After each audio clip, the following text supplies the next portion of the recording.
एक जंगल में एक शेर का आतंक बहुत बढ़ गया। वह जंगल के बहुत से जानवरों का शिकार एक ही दिन में कर डालता था। सभी उसके अत्याचार से बहुत परेशान थे। 2-3 रोज के कर के बहुत से जानवर शेर ने मार डाले। अब जंगल में जानवरों की संख्या भी कम होने लगी। सभी जानवरों को इसकी चिंता हुई। सभी जानवर एक दिन मिले और इस विषय पर बात करने लगे। सभी का एक ही मुद्दा था कि यदि इसी प्रकार शेर जंगल के जानवरों को मारता रहेगा तो जल्द ही जंगल से जानवर लुप्त हो जाएंगे। भालू थोड़ा समझदार था। उसने कहा, हमें इस बारे में शेर से बात करनी चाहिए। मुझे उम्मीद है कि वह हमारी बात जरूर सुनेगा। भालू सयाना था और बुद्धिमान भी। सभी ने उसकी बात मानी। तब सभी जानवर एक साथ चल दिए शेर की गुफा की ओर। सभी ने एक साथ शेर की गुफा में प्रवेश किया और अपनी बात शेर के सामने रखी। शेर ने धैर्यपूर्वक सभी की बात सुनी और बोला, मुझे कोई दिक्कत नहीं मैं तो जंगल में शिकार ही नहीं करूंगा।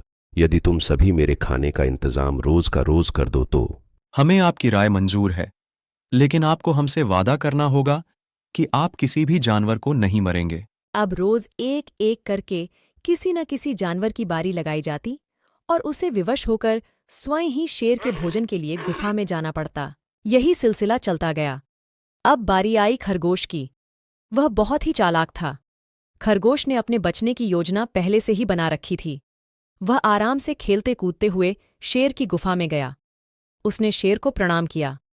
शेर तो खाना न आने की वजह से गुस्से से लाल हुआ पड़ा था।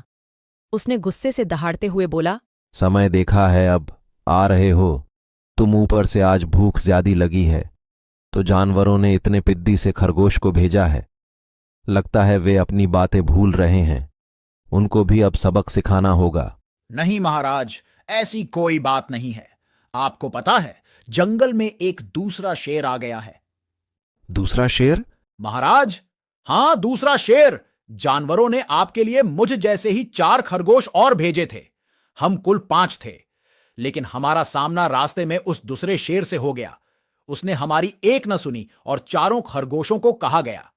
जब मैंने उससे कहा कि हम तो आपका भोजन हैं, तब वह हंसने लगा और बोला, इस जंगल का एक ही राजा है और वो हूं मैं।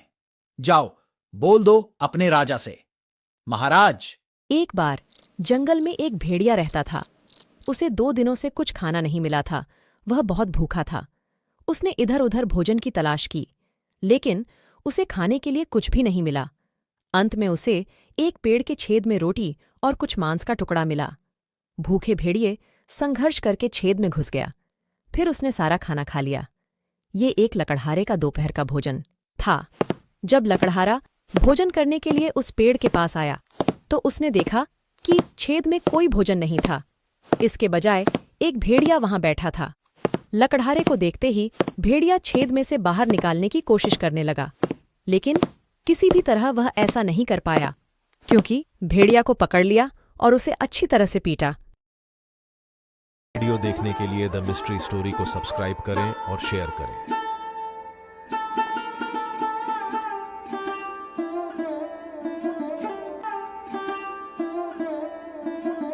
एक बार एक क्रूर व्यक्ति ने धन के लिए एक व्यापारी की हत्या कर दी। व्यापारी की हत्या करने के बाद जब वह वहां से भाग रहा था, तभी उसे व्यापारी के परिवारजनों ने देख लिया।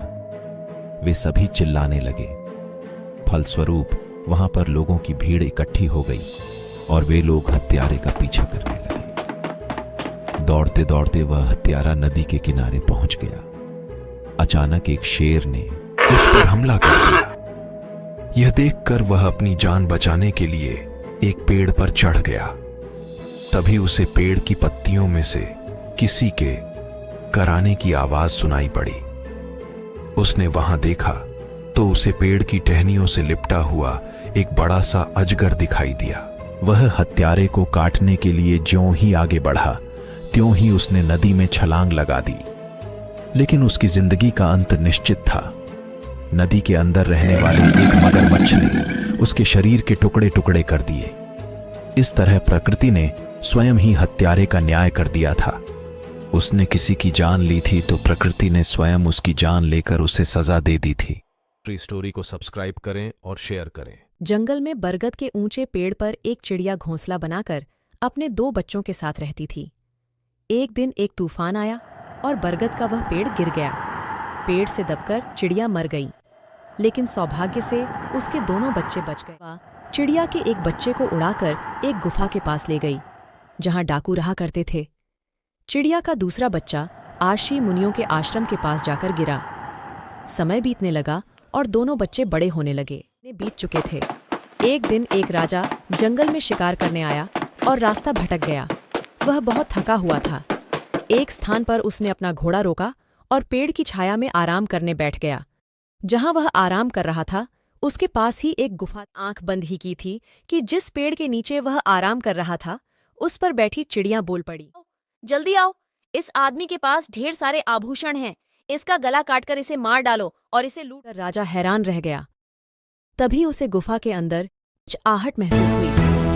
खतरा भांपते ही वह अपने घोड़े को सर पर दौड़ाता हुआ वहां से दूर निकल गया। दौड़ता दौड़ता थक चुका था।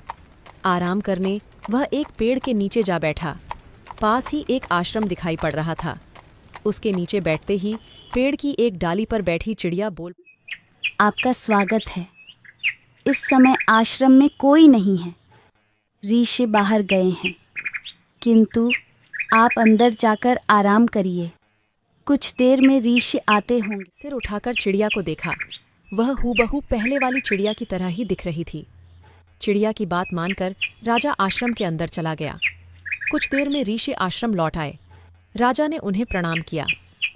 राजा के लिए भोजन पानी का प्रबंध किया। भोजन के बाद कुछ देर आराम कर राजा जाने को हुआ तो उसने मन में कौंध रहा प्रश्न ऋषि से पूछ, आपके आश्रम के सामने स्थित पेड़ पर जैसी चिड़िया है, हूबहू वैसी ही चिड़िया मैंने कुछ दूरी पर स्थित एक गुफा के पास के पेड़ पर देखी, लेकिन दोनों की बोली में बहुत अंतर था। मैं हैरान हूं कि एक जैसी चिड़िया होने के बाद भी दोनों में इतना अंतर। वे दोनों एक ही चिड़िया से जन्मे थे और तूफान में बिछड़ गए थे। एक डाकुओं की गुफा के पास उनके संगत में बड़ी हुई और उनकी बोली सीख ली। एक हम राशियों के संगत में बड़ी हुई और हमारी बोली सीखी। सब संगत खेल है।